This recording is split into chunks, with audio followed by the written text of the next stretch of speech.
ir viens no daudzajiem Latvijas lauku pagastiem ar savu īpašo vēsturi, krāšņo dabu, labajiem cilvēkiem un interesantajām vietām. Iedzīvotāji un ierēģi roku rokā rūpējas par pagasta attīstību. Grūti noticēt, ka vēl pirms 2 gadiem šajā vietā atradās sabrūkoša mazuta glabātava, un šī teritorija tika uzskatīta par degradētu. Tieši šeit 1962. gadā tika izveidota tolaik moderna centralizēta siltumapgādes sistēma Višķu sovhoztehnikumam, kas tika izveidots uz Latvijas laiku Višķu lauksaimniecības ziemas skolas bāzes. Sabrūkot PSRS un mainoties valsts iekārtai, atjaunotās Latvijas Republikas laikā izveidotā mazuta infrastruktūra palika bez saimnieka. Piesārņotajā teritorijā atradās veci mazuta saimniecības objekti, bijusī katlu māja, 2 mazuta tvertnes ar mazuta atliekām, pazemes un virzemes cauruļvadi. Objekta teritorijā atradās arī ievērojama apjoma mazuta produktu vaļējs dīķis. Ilgus gadus Višķu mazuta saimniecība bija atstāta novārtā, un, protams, pašvaldība ap 10–15 gadiem ir meklējusi risinājumu, kādā veidā sakārtot šo objektu, jo objekts iepriekš ir piederējis valstī, ir piederējis ministrijai, un pašvaldība nebija īpašnieks. Tad, kad pārņēma visu šo saimniecību, arī pārņēma katlu māju, laikiem mainoties, mainījās arī ekonomika, mainījās resursi, ar ko mēs kurinam Višķu ciemu, un, protams, ka aizejot prom no mazuta kurināšanas uz atjaunojumiem resursiem, uz malku un šķeldu, radās jautājums, ko darīt tālāk. Piesārņojuma noplūdes rezultātā degradētās teritorijas platība bija 3,7 hektāri. Netālu atradās jutīgi ūdens objekti. 2015. gadā Višķu mazuta saimniecība nonāca Daugavpils novada domes īpašumā.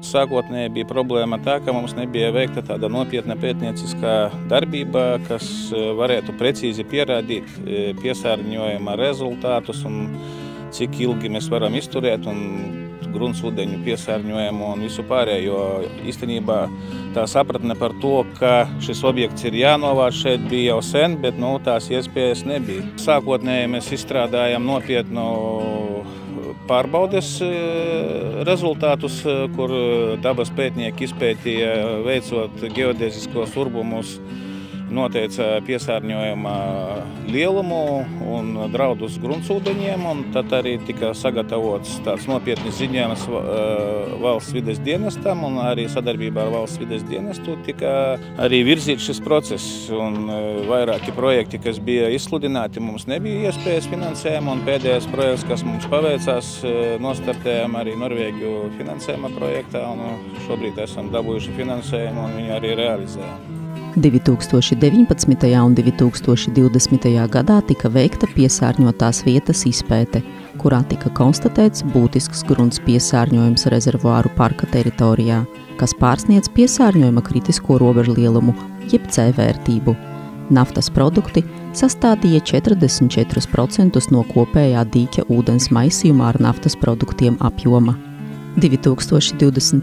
gadā tika uzsākta projekta Vēsturiski piesārņotās vietas Višķu profesionālās vidusskolas mazuta glabātava sanācija Višķu pagastā Augšdaugavas novadā realizēšana Norvēģijas finanšu instrumenta 2014–2021. gada perioda programmas klimata pārmaiņu mazināšana, pielāgošanās tām un vide ietvaros. Projekts noslēgsies 24. gada 30. aprīlī.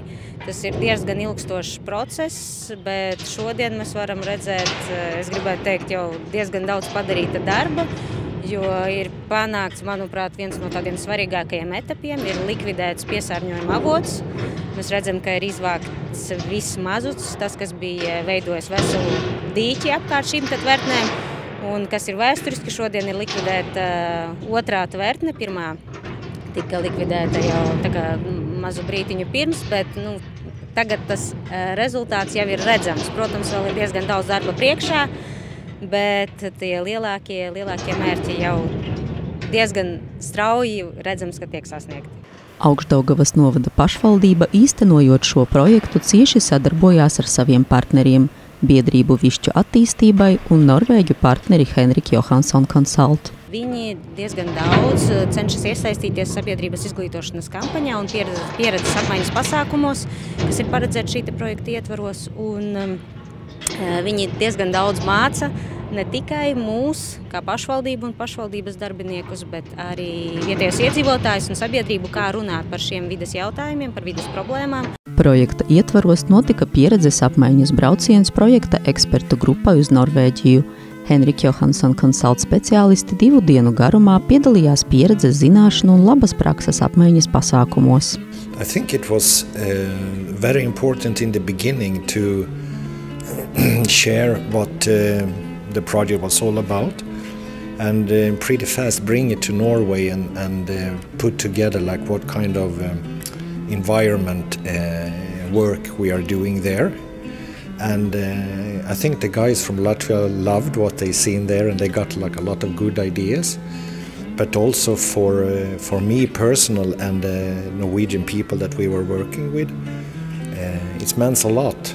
Because we think that everything is like it is in Norway and we are very good and we do very produce a lot of good ideas and all of that. But again, when they saw how much this meant for these people in that Latvian village, that they are still talking about that in Norway actually, how nice the Latvian people were and how curious they were.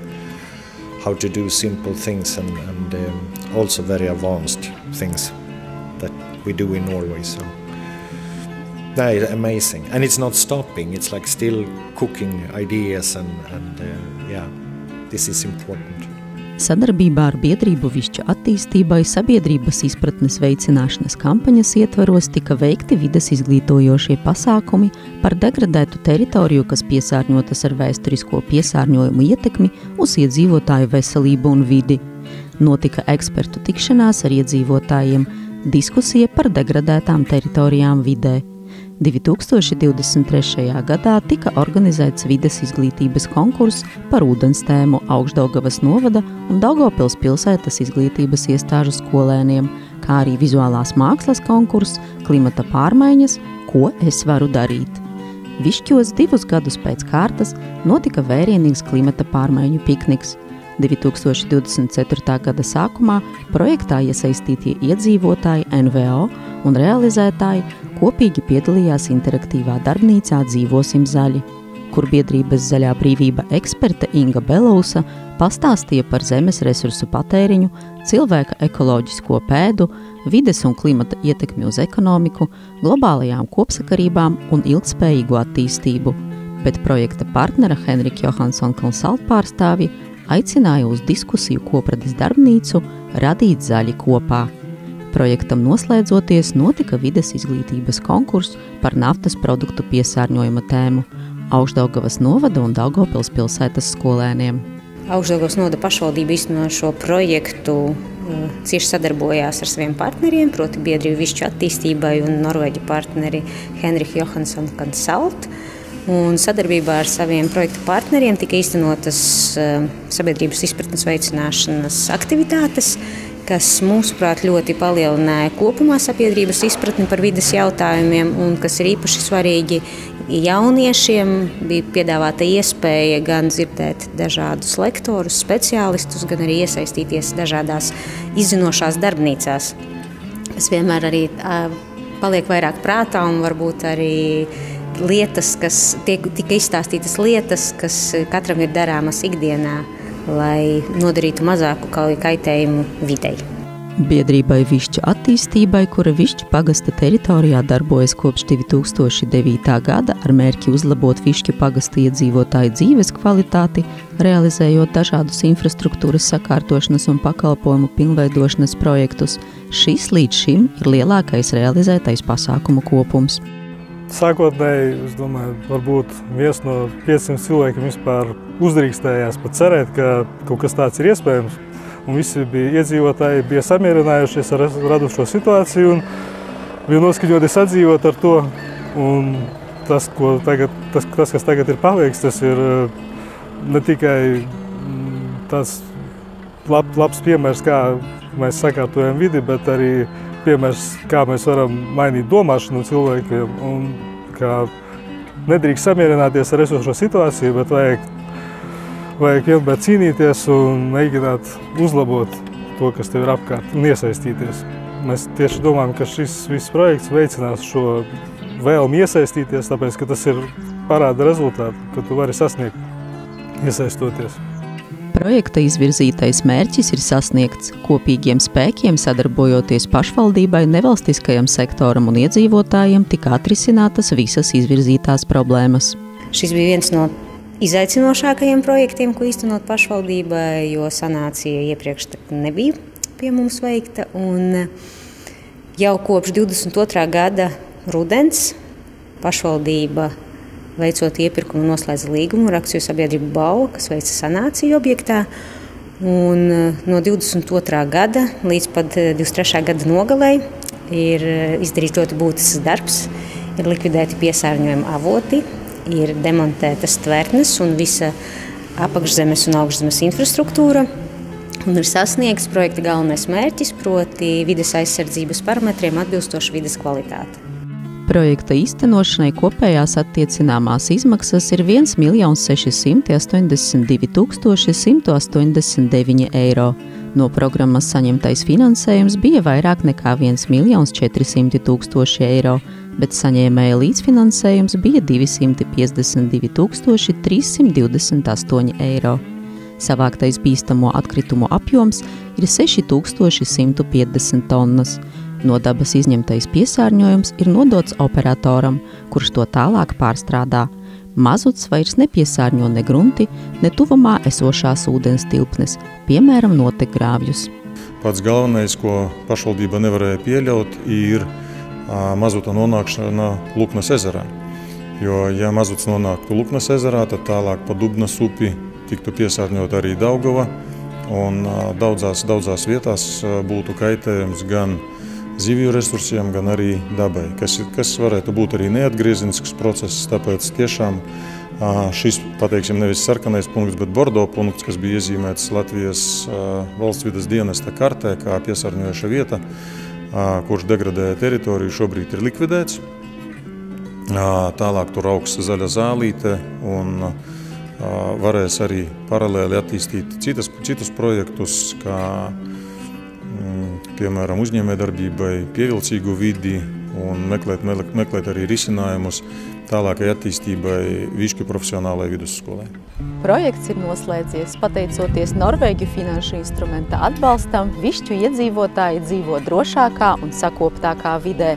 Viņi ir ieguvuši arī informāciju vides aizsardzības jomā, instrumentu, kas arī turpmāk palīdzēs viņiem rūpēties par savām mājām – Višķu pagastu.